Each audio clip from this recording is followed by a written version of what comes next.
Hello, ഇന്ന് നമ്മൾ ഉണ്ടാക്കാൻ പോകുന്നത് ഒരു ചിക്കൻ കറിയാണ്. അപ്പോൾ അതിൽ നമ്മൾ ആദ്യം എണ്ണ ഒഴിച്ചു, പിന്നെ ഇഞ്ചി, പച്ചമുളക്, വെളുത്തുള്ളിയൊക്കെ ഇട്ടു. പിന്നെ നമ്മൾ ഗ്രാമ്പൂ, കുരുമുളക്, മസാലാസൊക്കെ ഇട്ട് നല്ല രീതിയിൽ വഴട്ടി. എന്നിട്ട് നമ്മളതിലേക്ക് തക്കാളി ഇട്ടു, നല്ല രീതിയിൽ വഴട്ടി.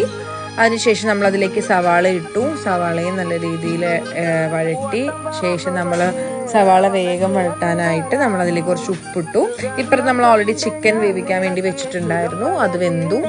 പിന്നെ നമ്മൾ ഈ സവാളയിലേക്ക് നമ്മുടെ പൊടികളെല്ലാം കൂടി ചേർത്ത് മുളക് പൊടി, മഞ്ഞൾപ്പൊടി, മല്ലിപ്പൊടി, ഗരം മസാലയൊക്കെ ഇട്ട് നല്ല രീതിയിൽ ഇളക്കി. പിന്നെ വേവിച്ച് വെച്ചേക്കുന്ന ചിക്കനും കൂടി ഇട്ടു, നല്ല രീതിയിൽ ഇളക്കി.